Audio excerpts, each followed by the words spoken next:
Seguimos, mis amados hermanos, estudiando el libro de los Romanos. La vez pasada estuvimos viendo los primeros 5 versículos del capítulo 2. Muy bien, hoy vamos a continuar.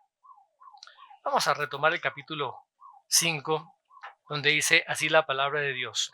Pero por tu dureza y por tu corazón no arrepentido atesoras para ti mismo ira para el día de la ira y de la revelación del justo juicio de Dios, el cual pagará a cada uno conforme a sus obras.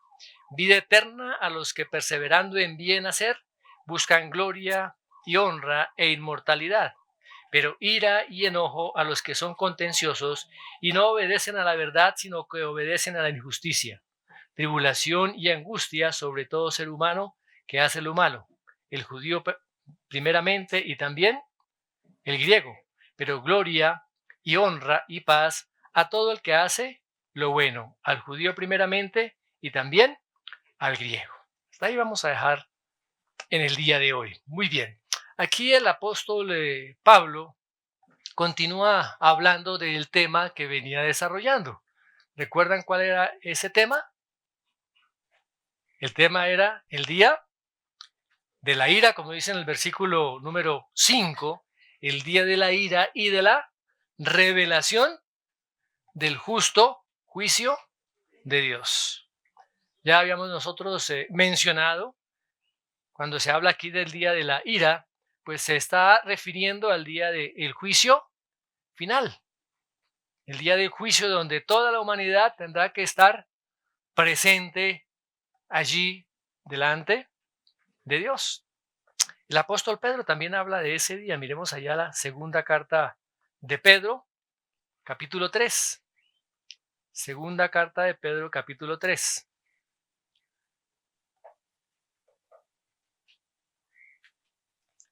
Verso 7.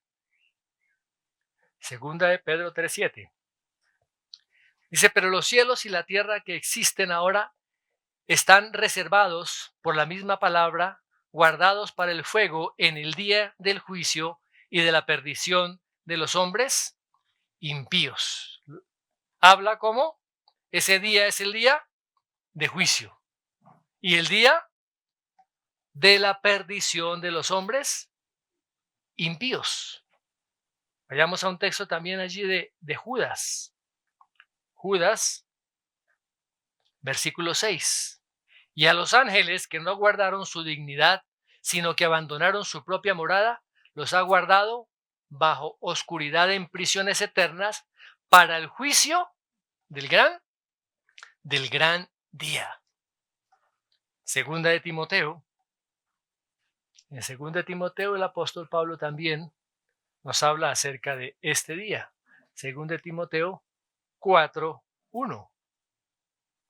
Te encarezco delante de Dios y del Señor Jesucristo, que juzgará a los vivos y a los muertos en su manifestación y en su reino. Vendrá un día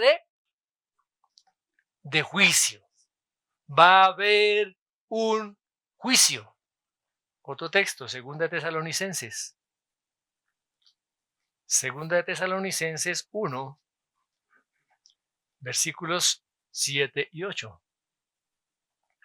Y a vosotros que sois atribulados, daros reposo con nosotros cuando se manifieste el Señor Jesús desde el cielo con los ángeles de su poder, en llama de fuego, para dar retribución a los que no conocieron a Dios ni obedecen al evangelio de nuestro Señor Jesucristo.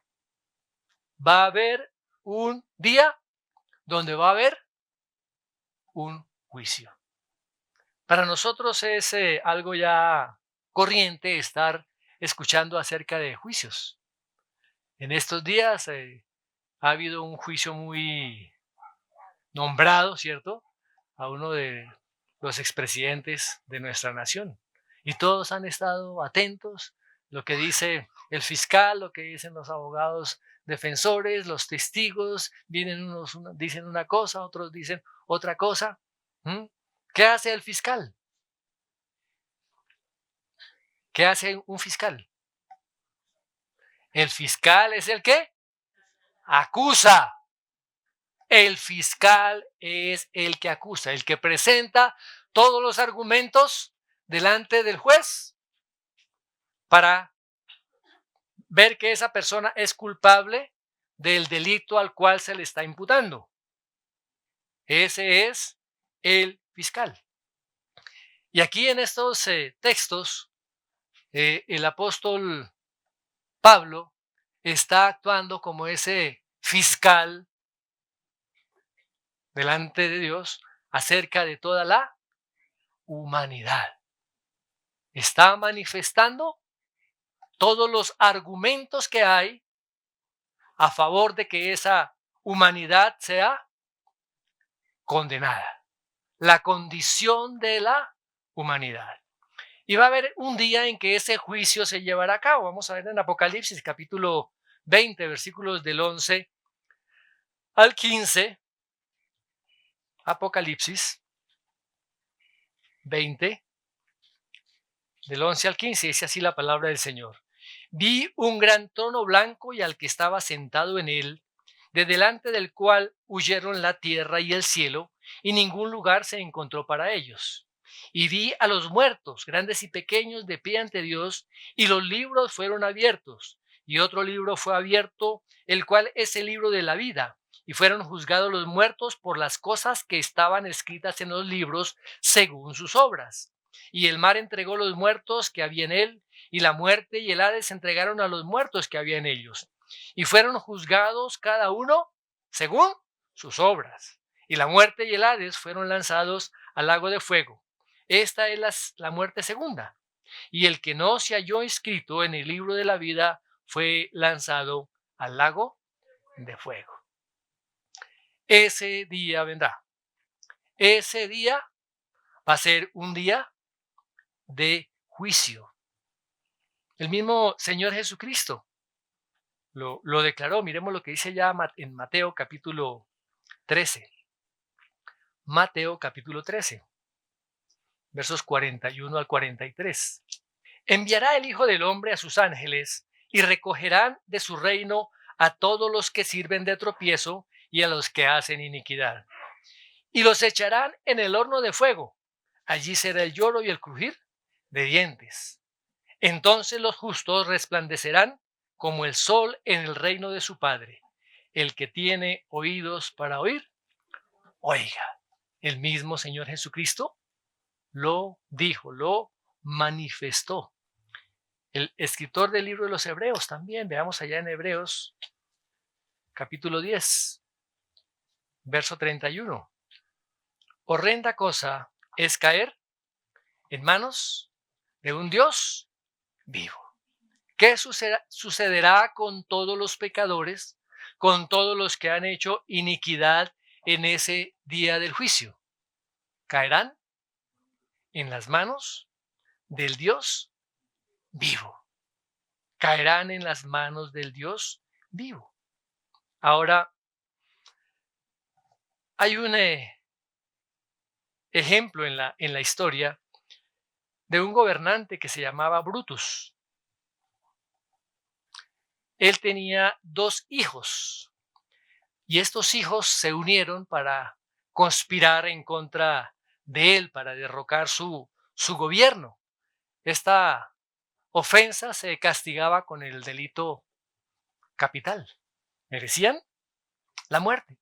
Y comenzó el juicio a estos 2 jóvenes cuando fueron descubiertos. Y estos 2 jóvenes rogaban a su padre, llorando, diciéndole palabras tiernas, apelando a ese amor paternal para que tuviera compasión y misericordia de ellos. La multitud también que estaba contemplando este juicio también imploró misericordia. Pero el delito que ellos habían cometido era un delito muy grave. Era un delito de muerte. Y aún más, por ser hijos del gobernante, ellos eran más responsables por ese hecho. Se consideraba la peor traición que los propios hijos fueran a traicionar a su padre. Y el veredicto de este anciano gobernante fue la ejecución, que los ejecutaran. Y alguien con respecto a este incidente comentó lo siguiente, abro comillas: el padre quedó perdido en el juez. El amor de la justicia superó todos los afectos paternales. Ahora, Dios es un padre para toda la humanidad. Y Dios siempre está ofreciendo, abriendo las puertas para que se acerquen a Él, para que reciba salvación, para que a través de su Hijo, el Señor Jesucristo, ninguno perezca, como lo dice ya el apóstol Pablo en su segunda carta, capítulo 3, verso 9. Dice que ninguno perezca, sino que todos procedan al arrepentimiento. Pero mis amados hermanos, va a llegar el día en que esta gracia se terminará. Va a llegar el día en que ya no habrá más oportunidad. Ya las personas no podrán arrepentirse así quieren hacerlo. Y en ese momento es cuando se ejecutará ese juicio perfecto de Dios. Ese juicio perfecto de Dios. Ahora, en este texto que acabamos de leer, ya habíamos visto algunos criterios la vez anterior que Dios aplicará allí en el juicio final. ¿Recordemos cuáles eran? Primero era el conocimiento. El segundo, en este segundo grupo de tres principios o tres criterios más bien que Dios va a utilizar, está las obras que vamos a ver en el día de hoy, y los otros dos vamos a verlos Dios mediante en la próxima oportunidad, que es la imparcialidad y el motivo. Vamos a ver el primero, las obras. Mire lo que dice el versículo 6 al 10. Dice: el cual pagará a cada uno conforme a sus obras. Vida eterna a los que perseverando en bien hacer buscan gloria, honra e inmortalidad. Pero ira y enojo a los que son contenciosos y no obedecen a la verdad, sino que obedecen a la injusticia. Tribulación y angustia sobre todo ser humano que hace lo malo, el judío primeramente y también el griego. Pero gloria y honra y paz a todo el que hace lo bueno, al judío primeramente y también al griego. Este pasaje, mis hermanos, no es que sea tan complicado, ¿cierto? Pero tenemos que ver las verdades que están aquí, que no las malinterpretemos, que las veamos de una manera adecuada. Recuerden que en el texto que acabamos de leer de Apocalipsis, también allá en los versículos 12 y 13, dice que los hombres serán juzgados ¿por qué? Por sus obras. Y es lo mismo que el apóstol Pablo está diciendo aquí en este texto. Dice que Dios pagará a cada uno conforme a sus obras. Dios pagará a cada uno conforme a sus obras. Ahora, el juicio por obras no es algo nuevo, es algo que ya el Señor lo había manifestado en el Antiguo Testamento. Lo había dicho, ¿sí? Miremos lo que dice allá Isaías, capítulo 3. Isaías, capítulo 3. Decida al justo que le irá bien, porque comerá de los frutos de sus manos. Ay del impío, mal le irá, porque según las obras de sus manos le será pagado. ¡Wow! Ahí está. Las obras que cada uno realice, por esas obras recibirá un pago, recibirá una recompensa, para bien o para mal. El profeta Jeremías, allí en el capítulo 17, dice lo siguiente. Jeremías 17, 10. Yo, Jehová, que escudriño la mente, que pruebo el corazón, para dar a cada uno según su camino, según el fruto de sus obras. Es claro, mis amados hermanos. El Señor Jesucristo también lo manifiesta. Veamos allá en el Evangelio de Juan, capítulo 5.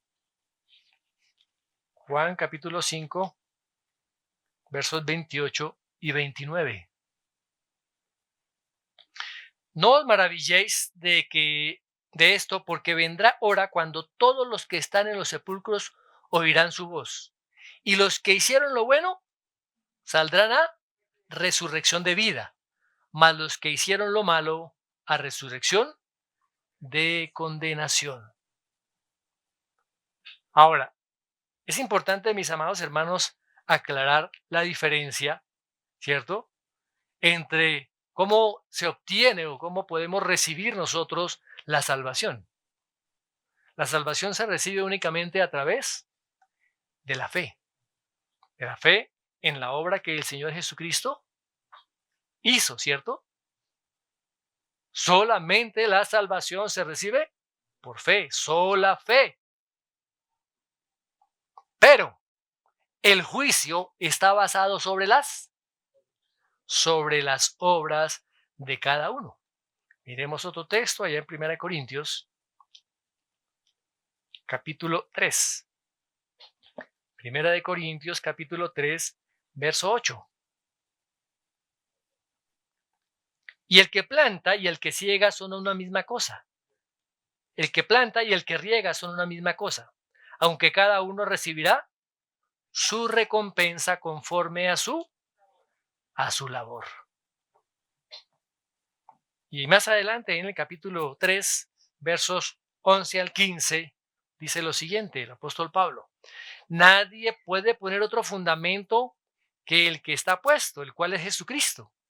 Y si sobre este fundamento alguno edificare oro, plata, piedras preciosas, madera, heno, hojarasca, la obra de cada uno se hará manifiesta, porque el día la declarará, pues por el fuego será revelada, y la obra de cada cual sea, el fuego la probará. Si permaneciera la obra de alguno que sobreedificó, recibirá recompensa. Si la obra de alguno se quemara, él sufrirá pérdida, si bien él mismo será salvo, aunque así como por fuego. Todas nuestras obras van a ser juzgadas. Todas nuestras obras van a ser juzgadas. Tenemos que tener en cuenta eso. Miremos lo que dice 2 de Corintios también, y 2 de Corintios 5:10. 2 de Corintios 5:10. Porque es necesario que todos nosotros comparezcamos ante el tribunal de Cristo. Todos vamos a comparecer delante de ese tribunal. ¿Qué vamos nosotros a presentar delante de ese tribunal? ¿Cuáles serán nuestras obras? Gálatas capítulo 6, versos 7 al 9. No os engañéis, Dios no puede ser burlado, pues todo lo que el hombre sembrare, eso también segará. Porque el que siembra para la carne, de la carne segará corrupción. Mas el que siembra para el espíritu, del espíritu segará vida eterna. No nos cansemos pues de hacer bien, porque a su tiempo segaremos si no desmayamos. El juicio de Dios sobre la vida de una persona no va a ser sobre qué religión practicaba, no va a ser sobre si la persona era buena gente o no era buena gente, ¿cierto? No va a ser sobre eso. El criterio que Dios va a utilizar para el juicio son las obras. Las obras que esa persona realizó cuando estaba en vida. No se trata si era una persona judía, aquí no es cuestión de nacionalidades ni de razas, ¿Mm? Si era religioso o incrédulo, si asiste o no a una iglesia. La verdadera cuestión será de sus propias obras que tendrá que dar cuentas. El mismo apóstol ahí en el capítulo 14 de Romanos lo manifiesta. Romanos capítulo 14, verso 12. De manera que cada uno de nosotros dará a Dios cuenta de qué? Cuenta de sí. Allá no le van a juzgar porque qué fue lo que hizo el vecino. Allá a los hijos no le van a decir, es que como su papá era cristiano, entonces usted va... No, nada de eso. Nada de eso, mis amados hermanos. Las obras de cada uno serán manifiestas. Tendremos que dar cuenta por lo que cada uno hizo cuando estaba vivo. Ahora, les repito nuevamente, la salvación se da solamente por la fe, ¿cierto? Pero ¿cuál es la manifestación realmente de esa salvación en nuestras vidas? La salvación en nuestras vidas se manifiesta a través de las buenas obras, las obras piadosas, ¿sí? Las obras en las cuales el Espíritu Santo nos conduce a hacer y nos capacita para poder realizarlas. O sea que esas buenas obras son esa base válida para el juicio de Dios. ¿Qué dice el Señor allá en Mateo 7:16? Veamos lo que dice Mateo 7:16. Por sus frutos los conoceréis. ¿Acaso se recogen uvas de los espinos o higos de los abrojos? Y miremos el verso 20 ahí también. Así que por sus frutos los conoceréis. Las obras que una persona realice, sobre esas obras es que Dios va a juzgar a esa persona. Todo hombre tendrá que comparecer ante ese tribunal de Dios, ese juez divino. Y Él tiene todos los registros. Allá no se van a perder los expedientes. Allá no se le puede pasar por debajo de la mesa a un ángel a ver si los hace, los desaparece, ¿no? ¿Mm? Todo estará escrito. Todo estará escrito, mis amados hermanos. Él tiene el registro de todas las obras de todos los hombres. Y conforme a ese registro se va a determinar la recompensa o el pago que se dará a esa persona. Ahora, nuevamente les digo, en el Antiguo Testamento se enseña el juicio por obras, pero en ninguna parte, ni del Antiguo ni del Nuevo Testamento, se enseña que la salvación es por obras, sino la salvación es por fe. Ahora, todas las cosas buenas de una persona vienen de parte de Dios. Vienen de parte de Dios. Hay algunos que dicen es que el hombre es un ser bueno, que a veces hace cosas malas. Pero la realidad de las cosas es que el hombre es un ser malo, que a veces hace cosas buenas. Miremos lo que dice allá en el texto de Jeremías, capítulo 31. Porque el Señor conoce el corazón del hombre. Jeremías, capítulo 31, verso 31.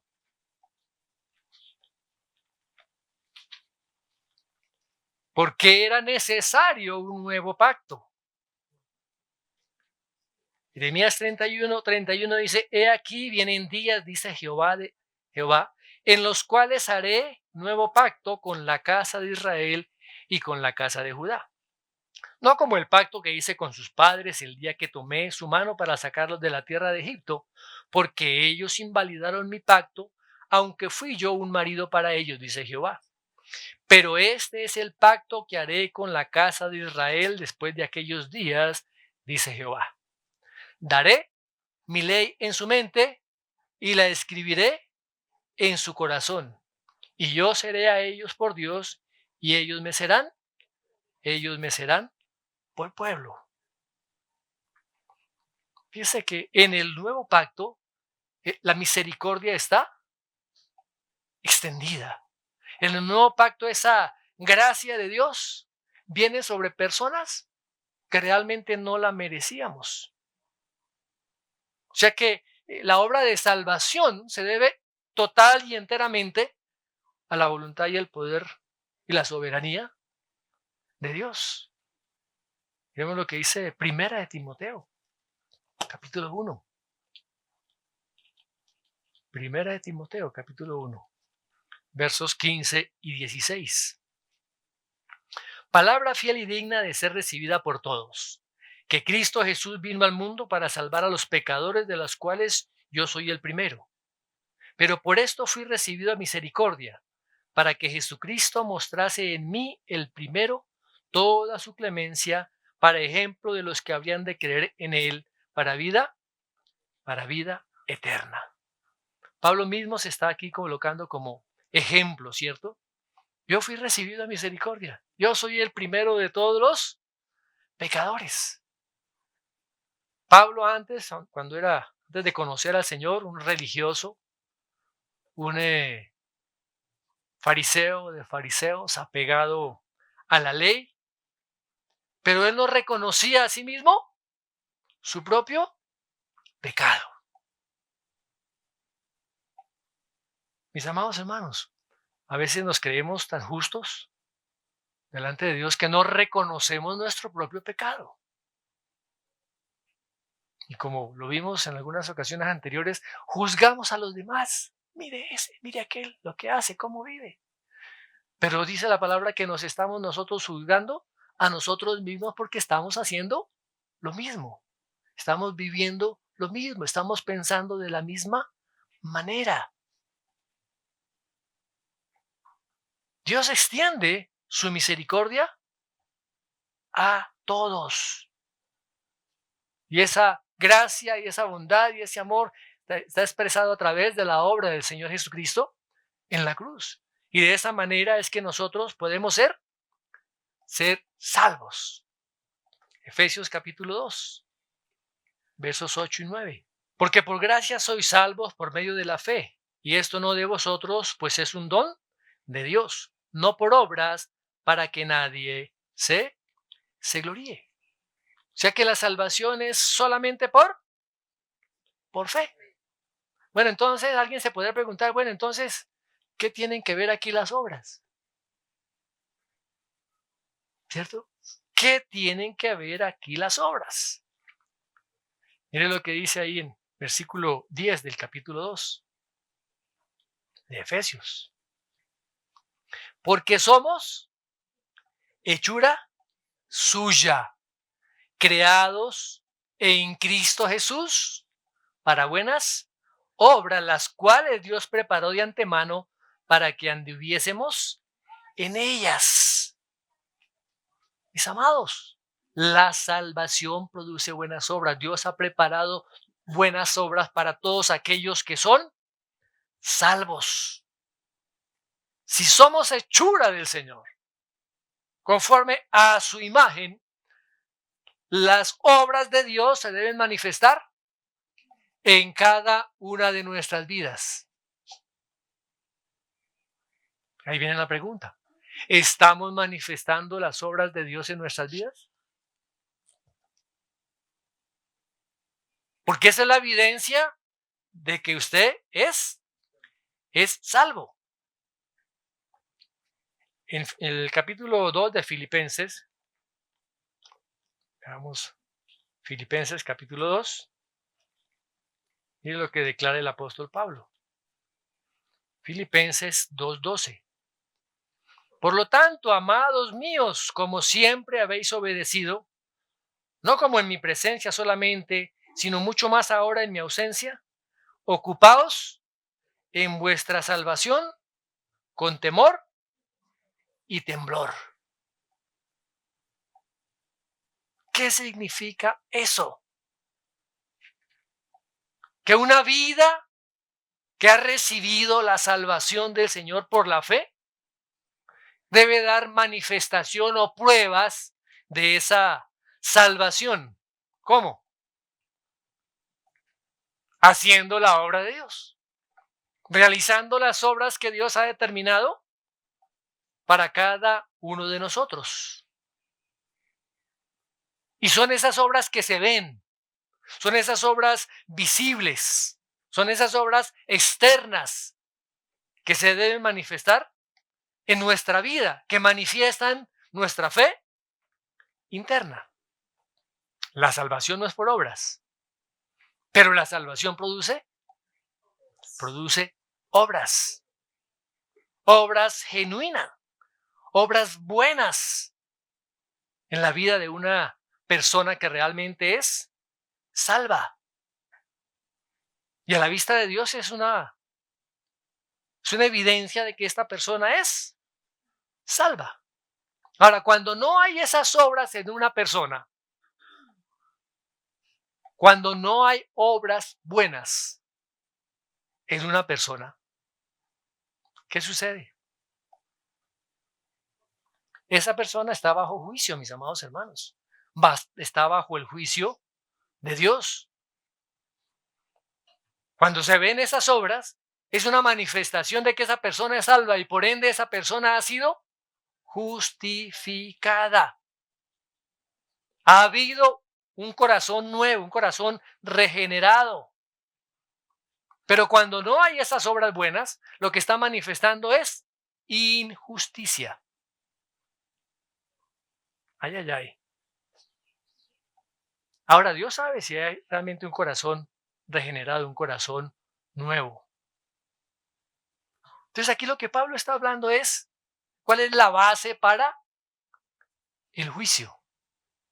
La base de la salvación es nuestra fe, o la fe que Dios ha depositado en nosotros por su Espíritu Santo en la obra del Señor Jesucristo. Pero la base del juicio son las obras. ¿Queda claro, mis amados hermanos? Bueno, ahora,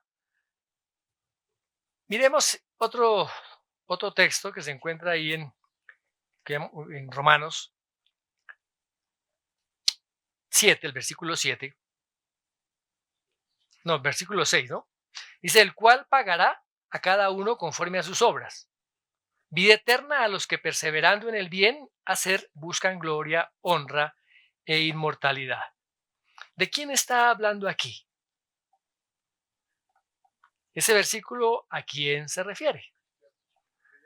A los redimidos, ¿cierto? A los redimidos que han perseverado en bien hacer, que buscan gloria, honra e inmortalidad. O sea que un creyente verdadero, dice, ¿cómo vive? ¿Cómo vive un creyente verdadero? Dice, perseverando en bien hacer. Perseverando en bien hacer. ¿Y qué busca ese creyente? Gloria y honra e inmortalidad. Miremos esos términos, que es importante poder entenderlo. Gloria. Un creyente que busca gloria. ¿La gloria de quién? La gloria de Dios. Mis amados, si un creyente no tiene ese deseo profundo de la gloria de Dios, no es creyente. No es creyente. Recuerden lo que dice el apóstol Pablo ahí en su primera carta, en el capítulo 10, verso 31. Si ustedes comen, o si ustedes beben, o si hacen cualquier otra cosa, ¿cómo deben hacerlo? Para la gloria de Dios. Ahora, todo lo que hacemos, mis amados, en nuestro diario quehacer, ¿lo estamos haciendo para la gloria de Dios? Lo estábamos haciendo para la gloria de Dios. El lavar un baño. Lo estamos haciendo para la gloria de Dios. Ay, no, pero pastor, cómo se le ocurre eso? El formar, el criar un bebé, el cambiarle un pañal. Para la gloria de Dios. Y cada uno de las labores que realizamos nosotros a diario, cada uno de nuestros trabajos, en los sitios donde Dios ha permitido que estemos. Cada cosa que hacemos es para la gloria de Dios. Mire, ya ordeñamos una vaca para la gloria de Dios o porque tocó. ¿Mm? Dice, para la gloria de Dios. O sea que un creyente tiene que vivir en todo lo que hace para la gloria de Dios. O sea, es manifestar, ojo, no es en nuestra fuerza ni nuestra capacidad. Es la presencia del Espíritu de una persona manifestando este fruto del Espíritu. Simplemente somos vehículos para que esa obra de Dios se lleve a cabo a través de cada uno de nosotros. ¿Queda claro? Somos apenas esos instrumentos que a través de lo que hacemos damos la gloria al Señor. Pero cuando pecamos no estamos dando la gloria al Señor.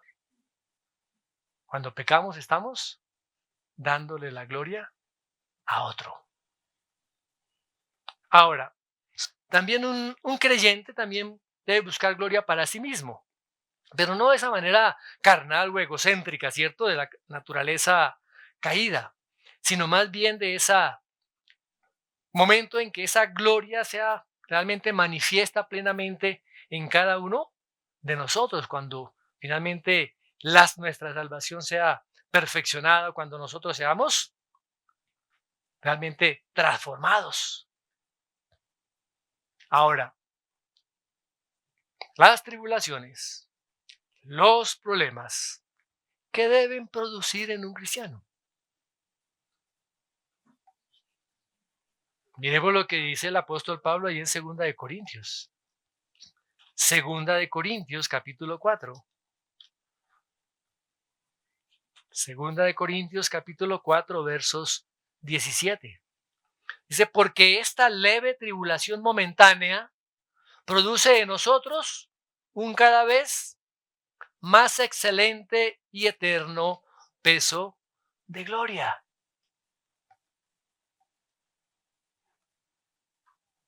Hay muchos que consideran las tribulaciones y las dificultades y las pruebas como algo que viene del diablo. Satanás, ven a Satanás en todos lados, hasta en la sopa. Mis amados hermanos, pero fíjense lo que dice. Las tribulaciones que vienen, los problemas que vienen, que tenemos que enfrentar, ¿qué deben producir en cada cristiano nacido de nuevo? Un cada vez más excelente y eterno peso de gloria. La gloria de Cristo manifestada en cada uno de nosotros, los que hemos nacido de nuevo. El apóstol Pablo también se dirige a los hermanos de Colosas allá en su carta, en el capítulo 3, verso 4, donde dice lo siguiente. Cuando Cristo vuestra vida se manifieste, entonces vosotros también seréis manifestados con Él en gloria. ¿Será manifiesta plenamente la gloria de Dios en nosotros cuando Cristo sea manifestado? Y buscar, mis amados, esa gloria divina, ¿cierto? ¿Qué es realmente? Es que mi vida cada día sea más semejante a Cristo. Cada día más semejantes a Cristo. apóstol lo manifiesta allá en Filipenses. Filipenses capítulo 3.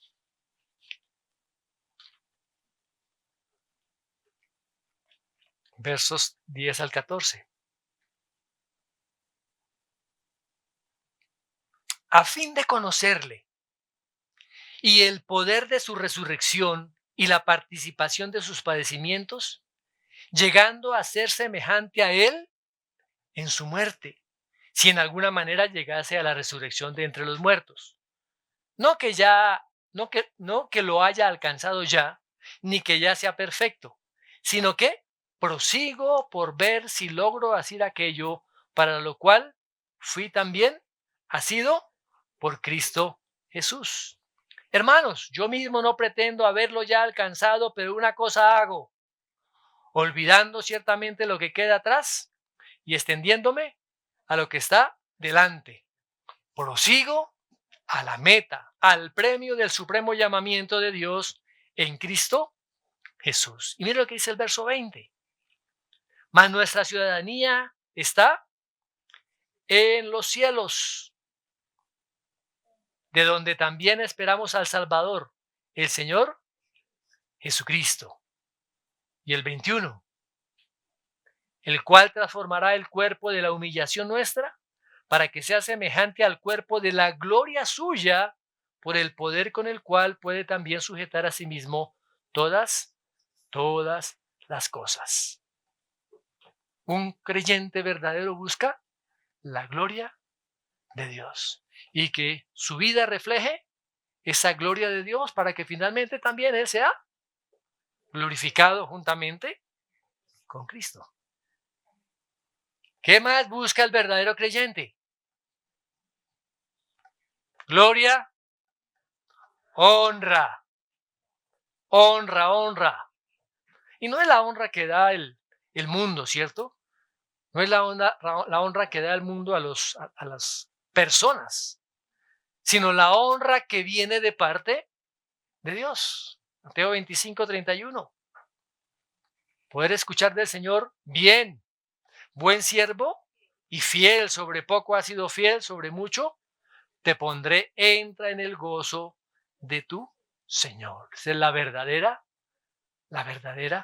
honra. ¿Qué más dice la palabra? Gloria, honra e inmortalidad. Inmortalidad. Llegará el día, mis amados hermanos, cuando este cuerpo corruptible se vista de incorrupción. Cuando este cuerpo mortal se vista de inmortalidad, como lo dice el apóstol Pablo en primera carta a los Corintios capítulo 15, verso 53. Mis amados hermanos, es la semejanza de Cristo en cada uno de nosotros. La manifestación de una vida de un creyente verdadero. ¿Y cuál será el resultado de esto? ¿Cuál será ese resultado? Dice Pablo ahí en Romanos. ¿Cuál es el resultado? Vida eterna. Vida eterna. También lo manifiesta ahí el apóstol Juan en su primera carta. Primera de Juan, capítulo 5, verso 20. Pero sabemos que el Hijo de Dios ha venido y nos ha dado entendimiento para conocer al que es verdadero, y estamos en el verdadero, en su Hijo Jesucristo.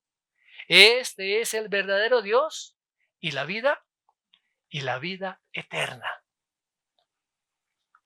¿Qué es la vida eterna? Algunos piensan simplemente que es una cantidad de vida indefinida, ¿cierto? Por toda la eternidad. Pues en parte sí. Pero tenemos que entender lo que dice también el Señor allá en Juan. Y esta es la vida eterna, que te conozcan a ti, el único Dios verdadero, y a Jesucristo, a quien has enviado.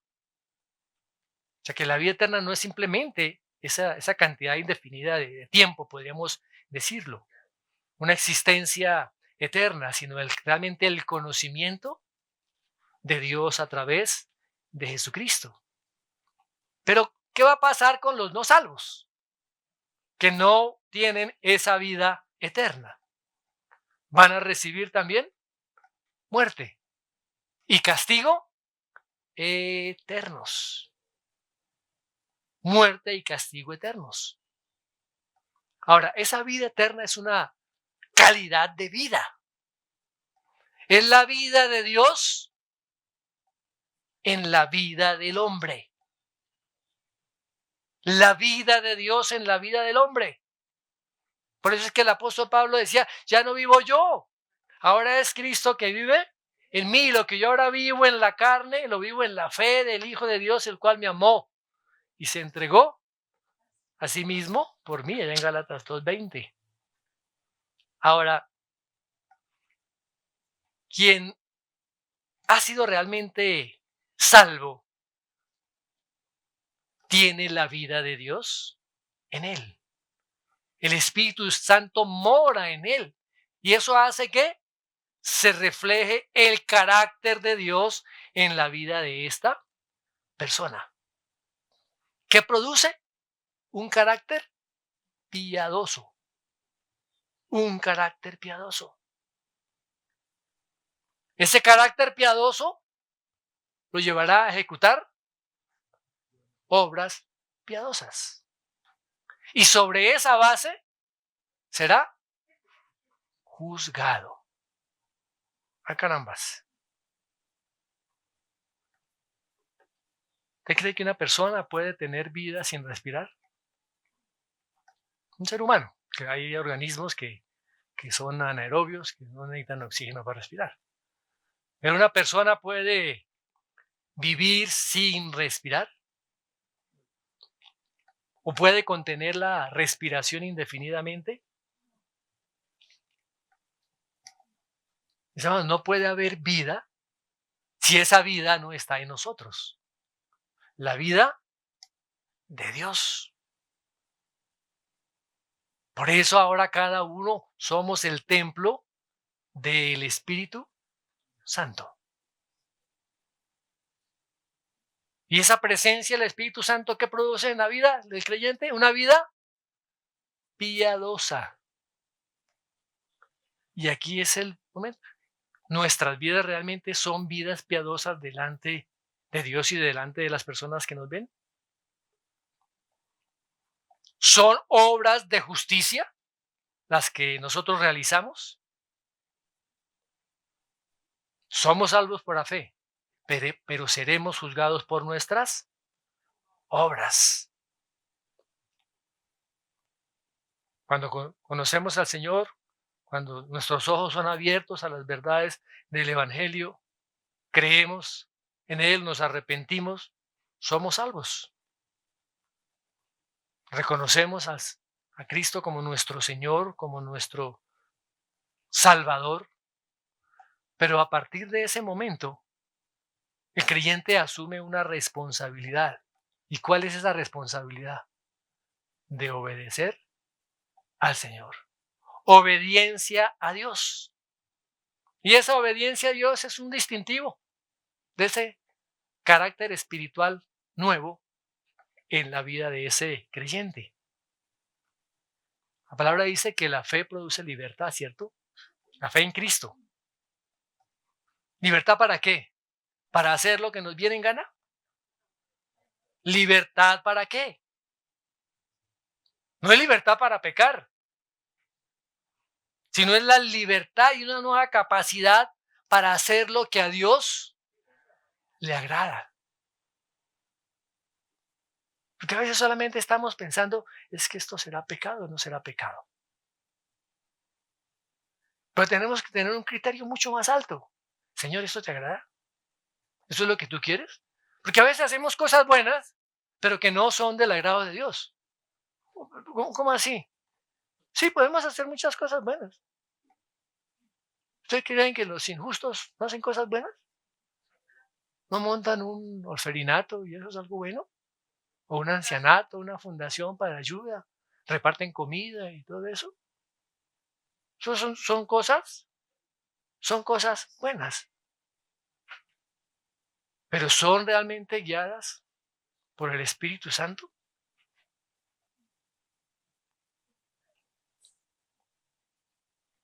Es como dice el apóstol Santiago. ¿Cómo se relacionan las obras con la fe? Dice, yo tengo fe, pero yo no tengo obras. ¿Será que esa fe le salva? ¿Mm? Si tenemos la oportunidad de llevar a cabo obras, y habla del hermano desnudo, habla del hermano que no tiene sustento, habla de las personas que están en dificultad, las cosas que necesitan para vivir. Y si usted no les ayuda, no suple esas necesidades que las tiene a su mano para poder suplirlas, ¿su fe la salvará? Es una evidencia de qué? De que realmente esa fe está muerta.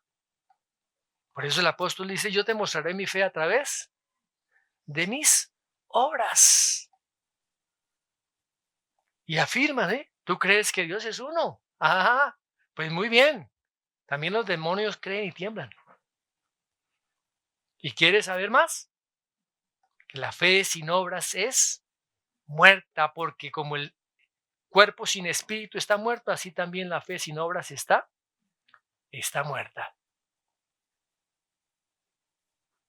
Amén. Versos 8 y 9 del capítulo 2.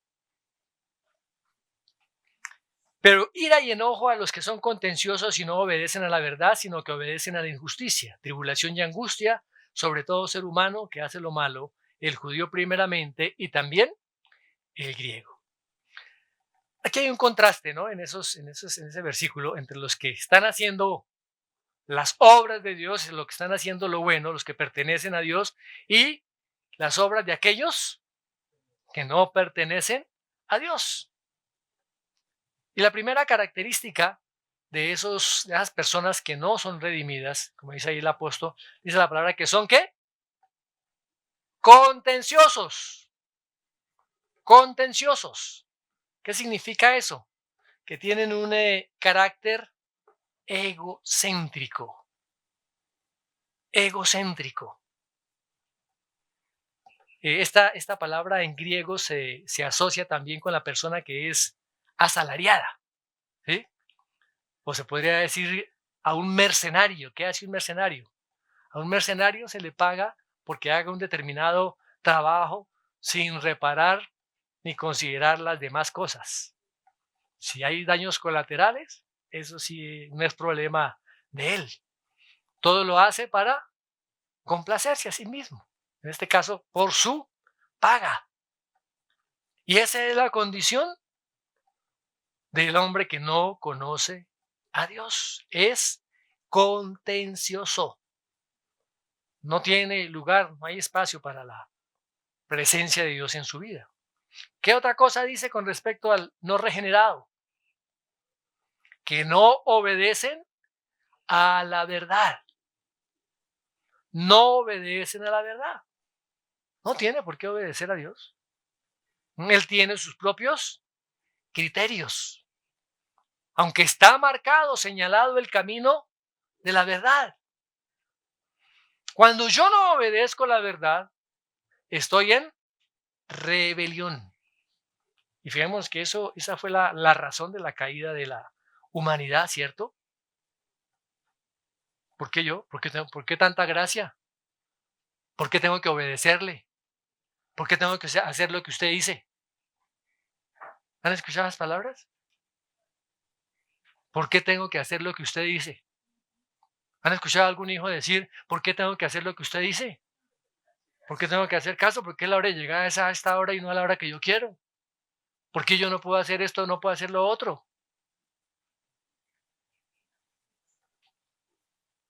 No es así, mis amados hermanos. Porque no conocen la verdad. Y al no conocer la verdad, no se sujetan a esa verdad. O sea, ¿qué hay en el corazón? Rebelión, mis amados. Y por ende, si son rebeldes, se convierten en enemigos de Dios, como lo dice el apóstol Pablo también en Romanos allá. ¿Qué otra característica vemos en estos no redimidos? Que obedecen a la injusticia. Toda persona, mis amados hermanos, tiene una moral, buena o mala. Y toda persona es un ser espiritual. O está vivificado por el Espíritu Santo o está muerto. Aquí no hay lugares intermedios. El mismo Señor lo aclara, ¿no? Ninguno puede servir a dos señores porque aborrecerá a uno y amará al otro, o estimará al uno y menospreciará al otro, ya en Mateo 6:24. O se sirve al Señor o no se sirve. No hay lugares intermedias. No es que yo soy buena gente. Si yo no sirvo al Señor, estoy sirviendo a otro. Y ese otro Señor me lleva a mí a pecar. Me lleva a pecar. O sea, es un antagonista contra el señorío de Cristo. Esa persona es contenciosa. Esa persona no obedece la verdad, sino que obedece la injusticia, porque desobedece la palabra de Dios. ¿Y cómo va a ser el pago de estas personas? ¿Qué dice en el versículo 6 del capítulo 2? Ira y enojo. Ira y enojo. Ira y enojo. No más gracia, no más misericordia. Ahora viene la ira y el enojo de Dios contra la humanidad que no ha sido regenerada, que no se ha arrepentido. La máxima indignación de Dios sobre los pecadores. Y toda esa ira de Dios se descargará sobre esos rebeldes, sobre esos que no quieren obedecer a la verdad. La ira de Dios. Y enojo. Habla también, ¿cierto? Es como si se va subiendo la intensidad. Aquí la palabra enojo también hace referencia a como cuando alguien va persiguiendo, un soldado va persiguiendo al enemigo, que va agitado, ¿cierto? Es ese, para describir esa furia. Ahora, ¿qué habrá? ¿Qué sigue diciendo la palabra? Que habrá tribulación y angustia sobre todo ser humano que hace lo malo. Tribulación. Tribulación significa una presión extrema, aflicción, angustia, persecución. Todo lo que experimentó la iglesia primitiva. Los judíos, los cristianos por causa también de los judíos y los mismos gentiles también. Ahora, angustia. Angustia significa estar en un lugar estrecho. ¿Alguno de ustedes ha entrado alguna vez a una cueva que ha tenido que arrastrarse de pronto para poder pasar?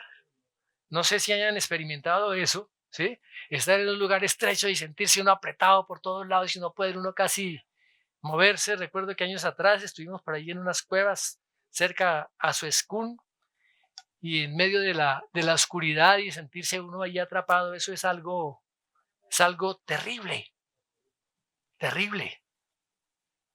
Y es lo que dice que va a suceder con estas personas, una angustia, sentirse totalmente atrapados en un lugar estrecho, un confinamiento total, angustia profunda.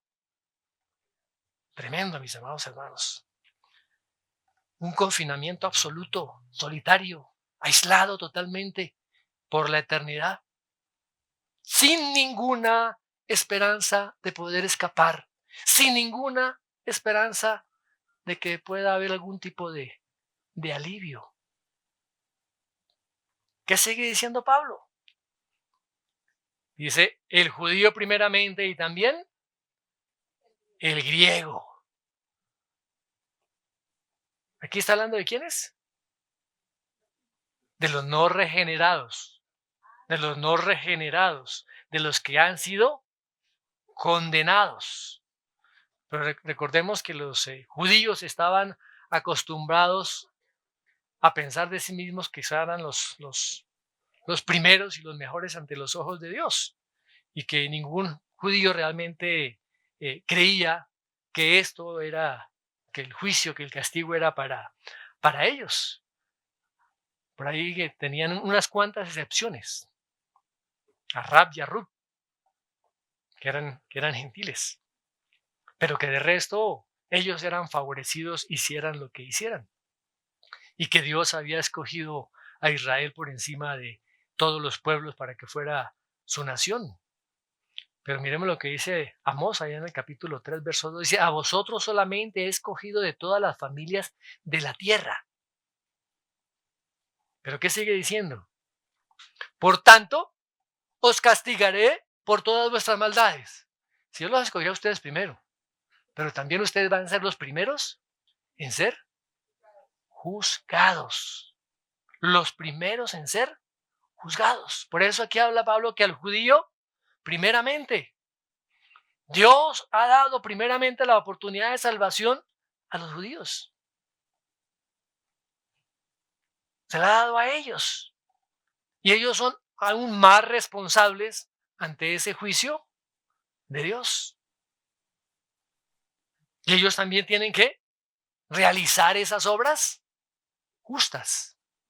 Porque hay por ahí algunos que dicen que Dios utilizará diferentes criterios para juzgar a los judíos y para juzgar a los gentiles. Y eso no es cierto, mis hermanos. El mismo criterio se aplica a cualquier persona de cualquier nacionalidad, de cualquier región, de cualquier color, de cualquier raza. Es el mismo criterio que Dios va a utilizar para todos. ¿Vamos? Muy bien. Ahora, Dios se va a asegurar de que la gloria y la honra se dé a quienes hacen el bien. Es parte de esa recompensa. Y habla también de paz. Paz.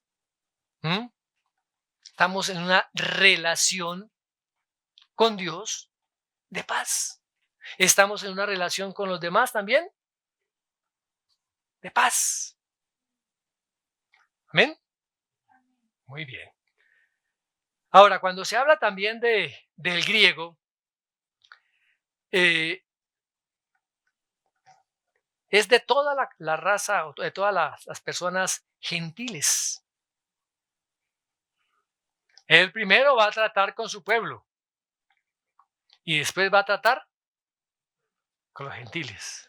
Dios primero va a tratar con su iglesia. Dios primero va a tratar con su iglesia, con cada uno de nosotros.